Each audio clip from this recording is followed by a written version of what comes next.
एक दिन गौतम बुद्ध ने एक दुखी व्यक्ति को देखा। व्यक्ति बुद्ध के चरणों में गिरकर अपने दुख दूर करने का उपाय जानना चाहता था। गौतम बुद्ध ने उस व्यक्ति को अपने पास बिठाया और बोले, तुम व्यर्थ में चिंतित हो रहे हो। सुख दुख हमेशा नहीं रहते।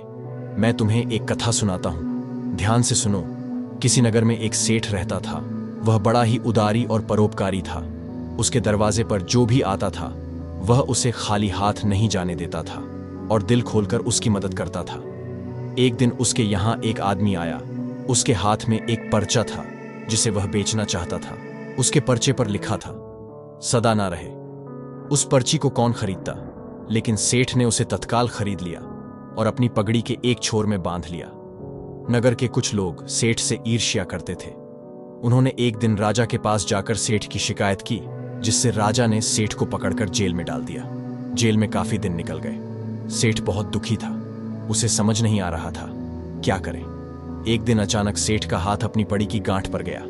उसने गांठ खोलकर पर्चा निकाला और उसे पढ़ा। पढ़ते ही उसकी आंखें खुल गईं। उसने मन ही मन कहा, अरे जब सुख के दिन सदा ना रहे तो दुख के दिन भी सदा ना रहेंगे।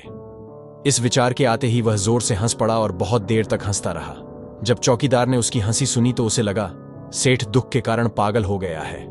उसने राजा को खबर दी। राजा आया और उसने सेठ से पूछा, क्या बात है। सेठ ने राजा को सारी बात बता दी।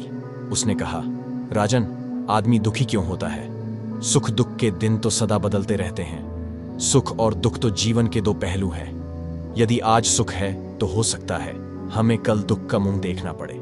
यह सुनकर राजा को बोध हो गया।